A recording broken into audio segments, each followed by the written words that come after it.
It's like with a restraining order. Yeah. Wait until she gets murdered, and then maybe we'll consider it. Yeah, well, that's the ultimate restraining order. That's God's restraining order.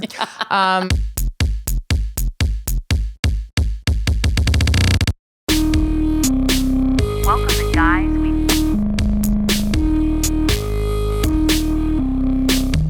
Guys, how you doing? Welcome to another exciting episode of Guys We...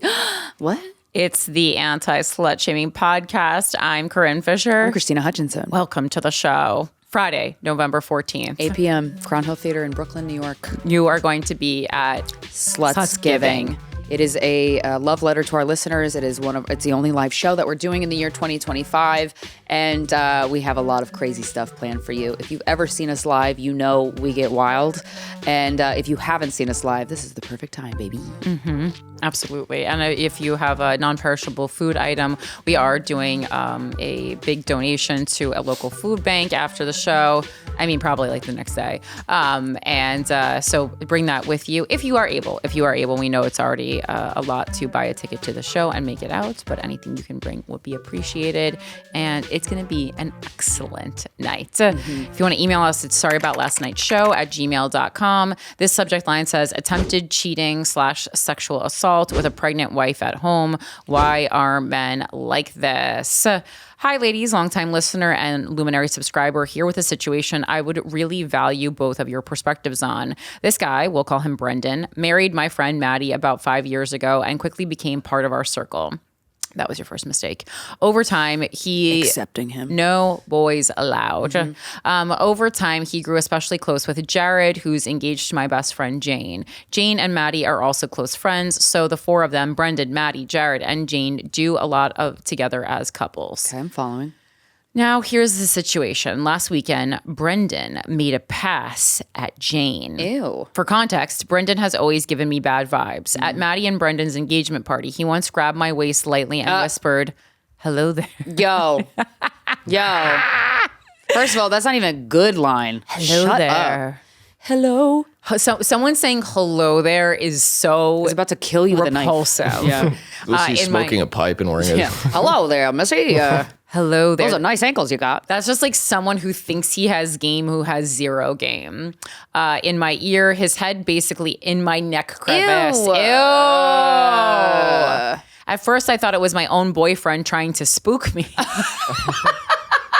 Wow. He's so spooky. When I turned around and saw Brendan hovering over me, I was shocked. I quickly ran away while laughing through my discomfort and general what the fuck feelings about what just happened. Other weird / creepy behavior would follow over the years, like another time when he stroked my hair. What? I'm sorry. Huh? But I would brush it off as weird and harmless behavior. I want to throw up. Ugh. Fast forward to last weekend, a bunch of us were at a backyard wedding. Most people from our friend group were staying in tents or trailers so we could hang out late into the night. That's fun. Maddie went home early to take care of the baby and unfortunately left Brendan behind. The night went smoothly for me. I danced till 3 a.m. and went to bed solo in my tent. The next day, Jane came over to talk to me. She told me that Brendan had made an aggressive pass at her around 4 a.m.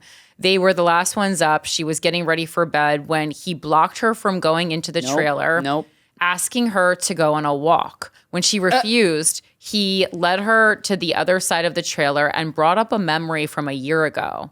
We were playing a dirty card game at the cabin, and Jane had casually answered yes to a question about threesomes. Ew. Oh, God, and he's thinking about it ever since. Ew, it was a year ago, and he's bringing it up. He's been thinking. This is why you What a loser. Never bring up a threesome unless you really mean it, because men are never going to get that out of their minds. Oh, my God. It's like you just said you knew all the members of their favorite sports team. I have been very on record proudly. I feel like a politician. I have been on record for decades saying I am anti-threesome, and my stance has not changed. Corinne Fisher for mayor. I am pro. Let's debate.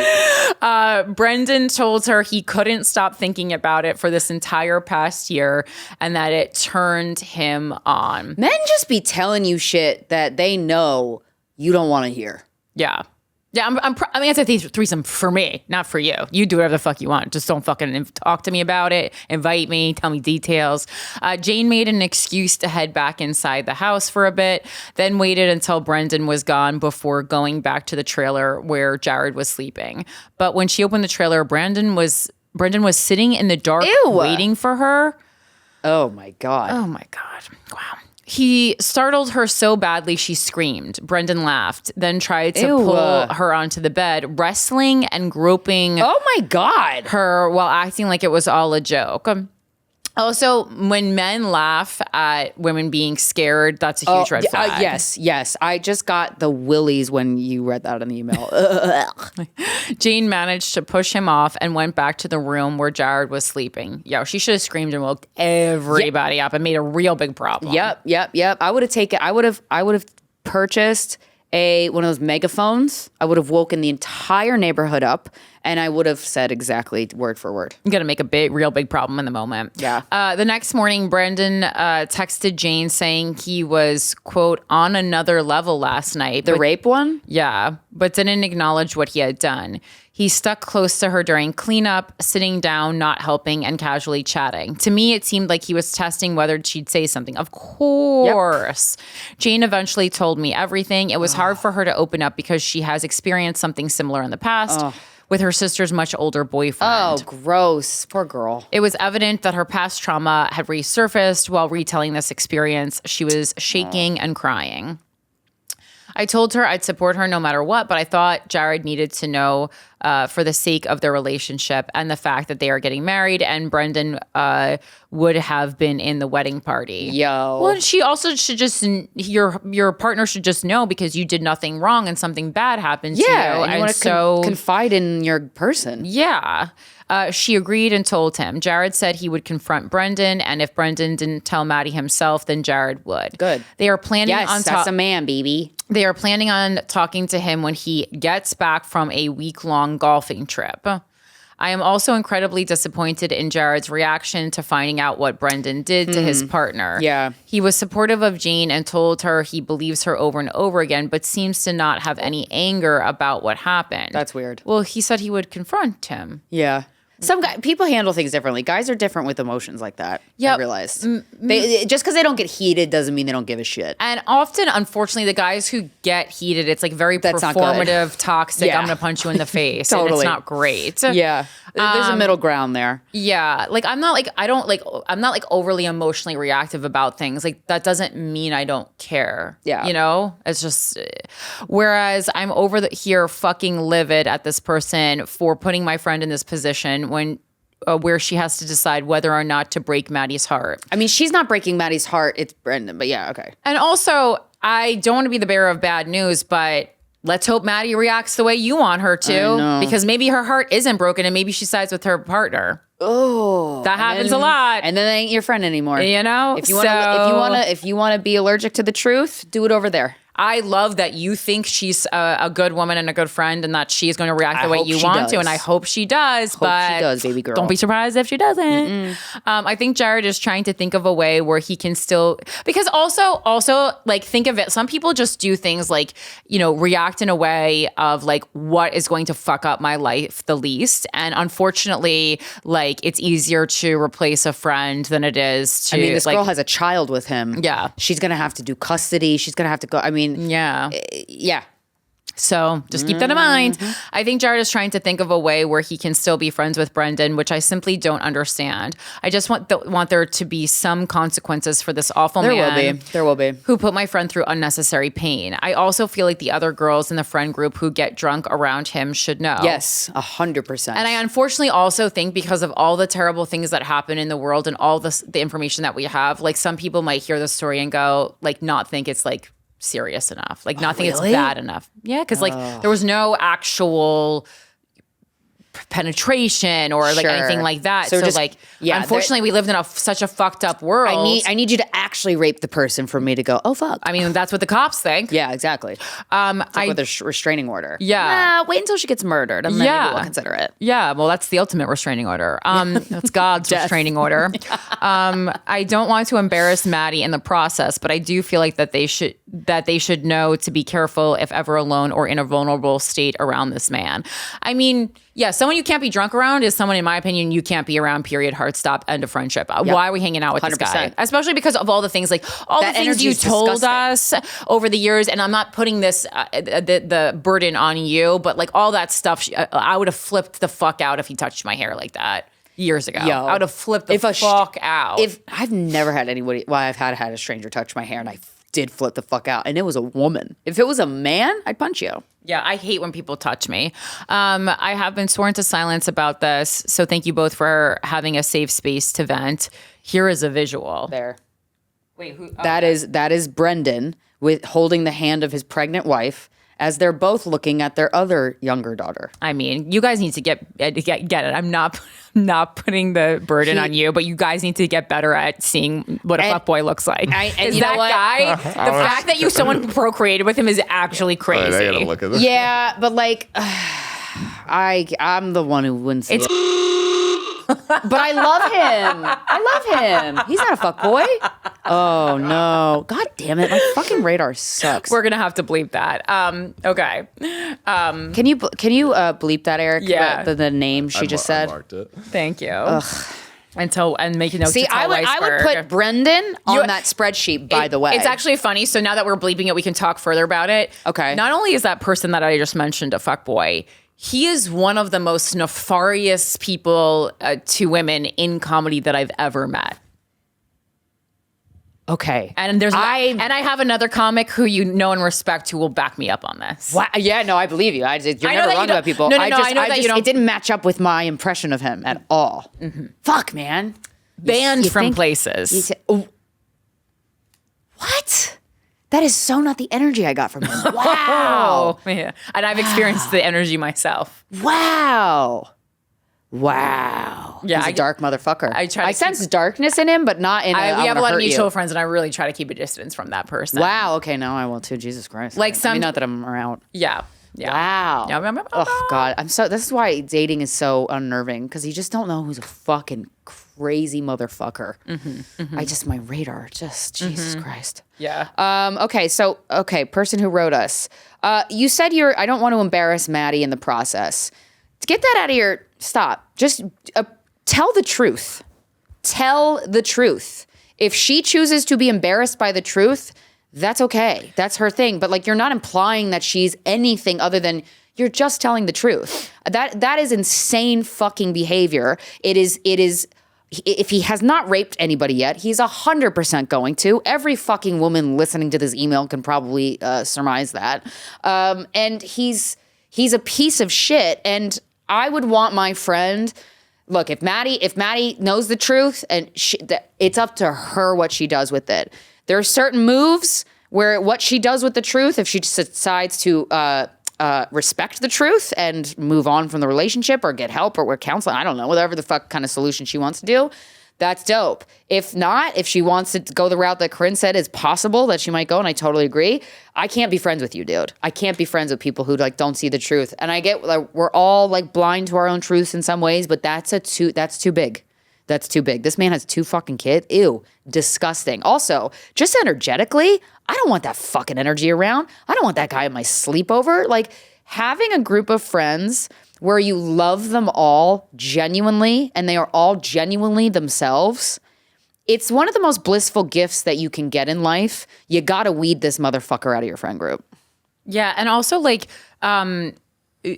even like in your head, the thought that you think that Maddie can, should, or would be embarrassed by her husband's or whatever, I guess her husband's behavior. It's like, that's not her problem. This is like kind of the problem in society in general. Like, this is the same thing as like when a man cheats on a woman, as a society, we somehow make her feel embarrassed. We need to eradicate that. She has no need to feel embarrassed. I mean, unless she knows that he's like this and has been keeping a secret. And then I'd say, then yeah, that's bitch, something else. You fucking should be. That's our definition of a dumb bitch. Knowing that what you're doing is going greatly against your own best interest and fucking doing it anyway. Because while most times I think like people know who they're paired with, I genuinely do think there are some women who are married to guys who do little things like this on the side who actually don't know. You know, I gotta say, I do think they exist. I have some friends. Mm-hmm.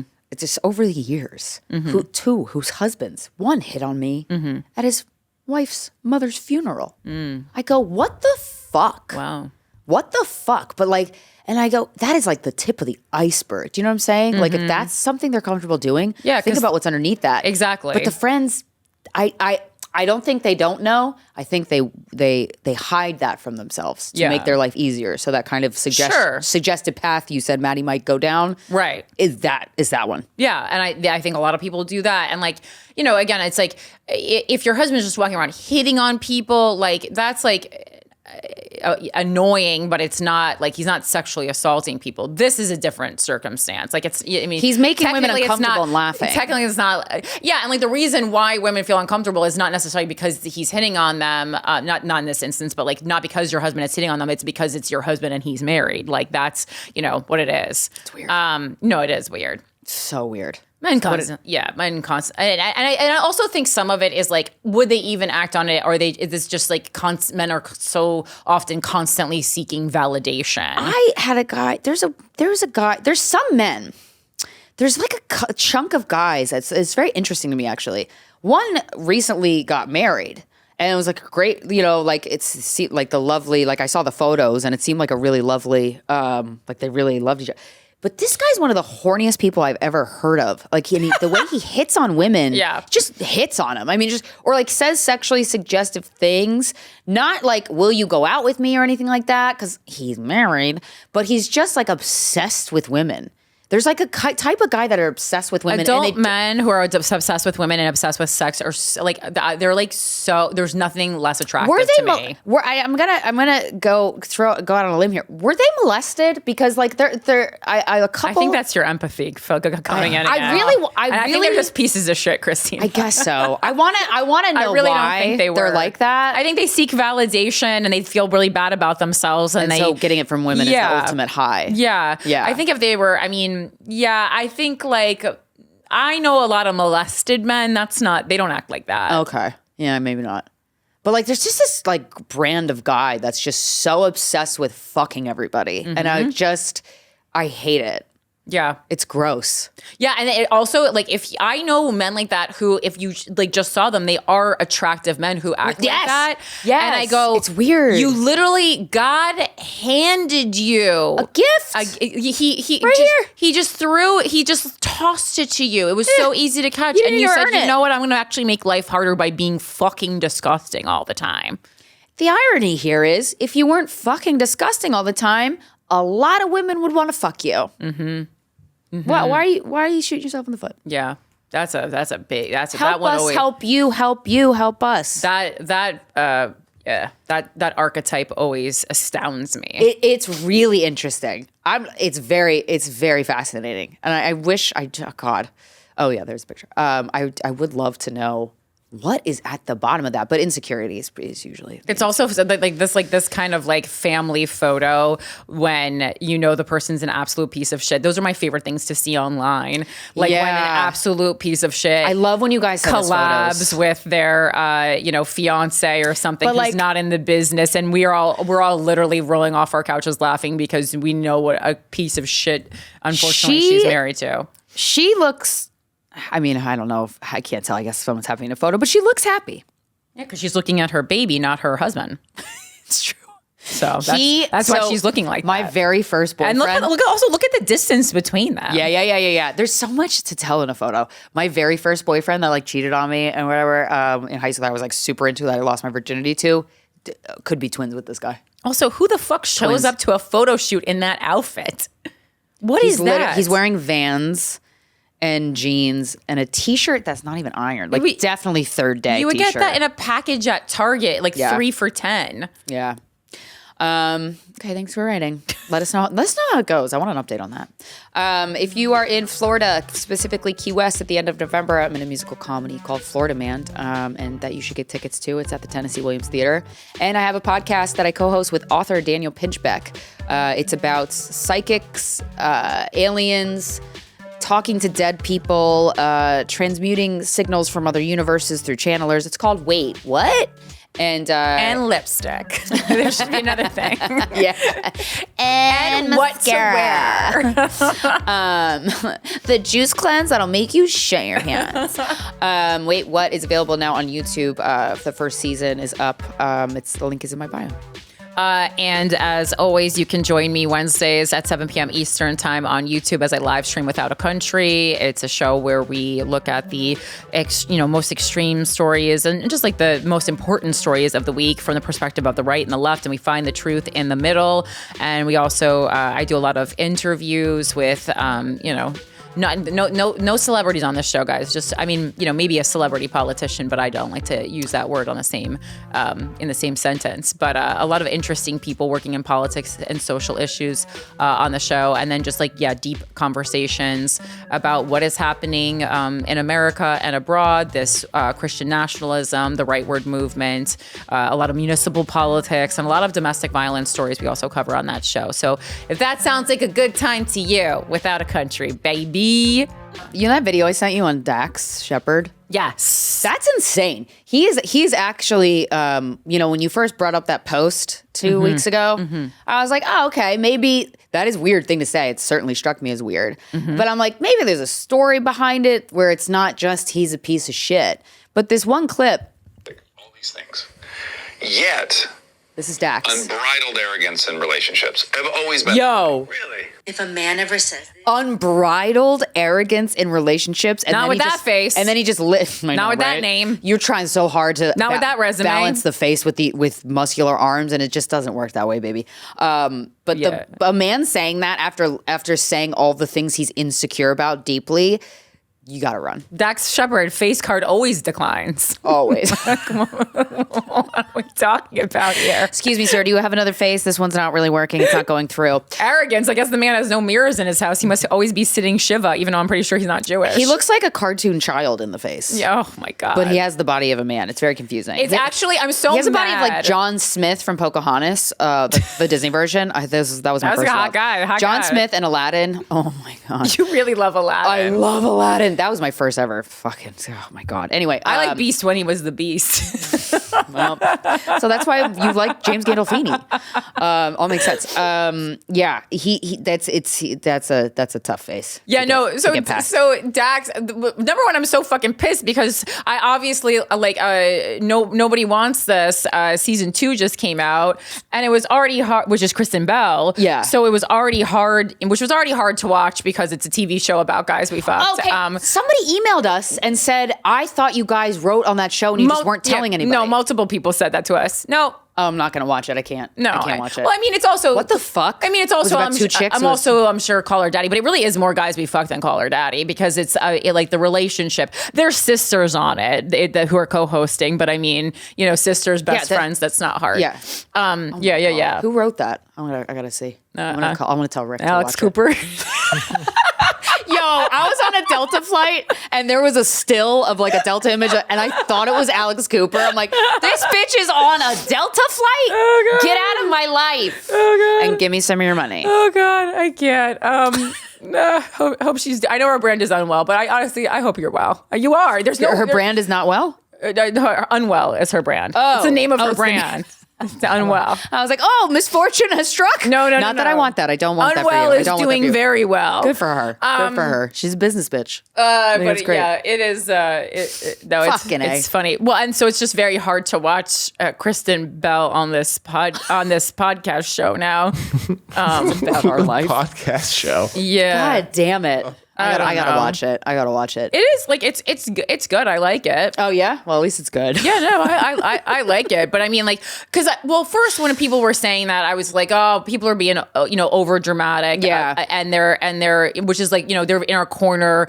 Kind of which like I appreciate that. Yeah. We also want the honesty. Like what's the honest assessment? It does seem like that's an honest assessment. No, it was like nice. Like it kind of reminded me of when Dave Chappelle took over our weekend at Comedy Works Denver.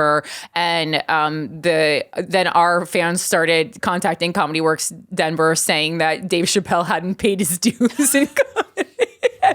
And then he was taking over our weekend.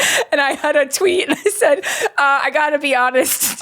They were like, yet another man not paying his dues. I got to sink into my asshole right now. I got to step in here. He did. And say, I feel He's 100% more than paid. like Dave Chappelle has paid his dues. And Honestly, one of my favorite comedy moments of our career was being able to open for him. well, I know. I was like, guys, shut up. He's letting us open for him. Don't ruin this for us. I'm sorry that you can't see the show. It's a really good opportunity for us. The most incredible thing that's ever happened to us. I was like, shh, stop. I didn't know that people called the Stop being activists right now. Oh my God, Wendy was probably like, the fuck? What is happening? No, Comedy Works thanked me. They were like, thank you for stepping in. Okay. They said it was getting a little out of hand. We didn't know how to handle it. It was going to be a PR nightmare. I said, don't you worry. But I appreciate your love, bitches. Oh my God. Yeah. No, you mean the most artistically influential weekend of our lives? No, that was good for us. Please. But that made me laugh so much. But yeah, no, so I thought it was going to be like that. And then I started watching the show, and then episode by episode, I go, this does feel oddly familiar. One would almost say biographical.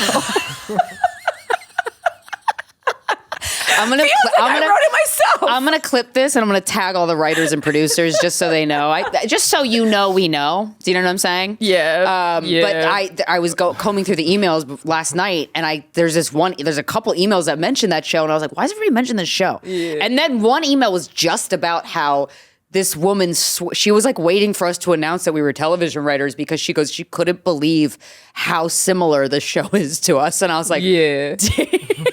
Well, people keep also asking us about, let's just make a public announcement. People sometimes and especially like in LA this past week, a lot of people were always, ask like, oh, whatever happened to that, Fox development deal that Krystyna posted? Great question. About. Yeah. And I go, oh, sorry. I forget some of you guys don't work in the entertainment industry.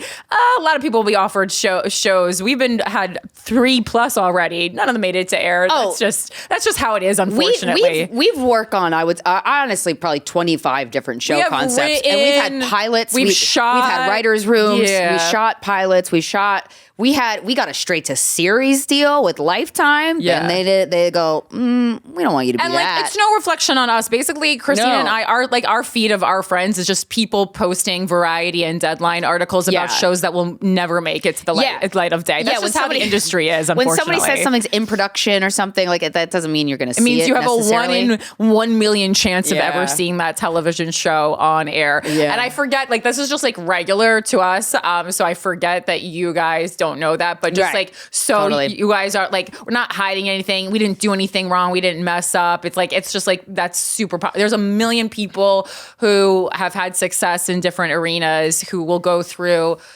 so many television deals that will never see the light of day. Television is the hardest thing to get on the air. And then we submitted a fucking deck or pitched something that ended up being a television show with Nikki. Oh.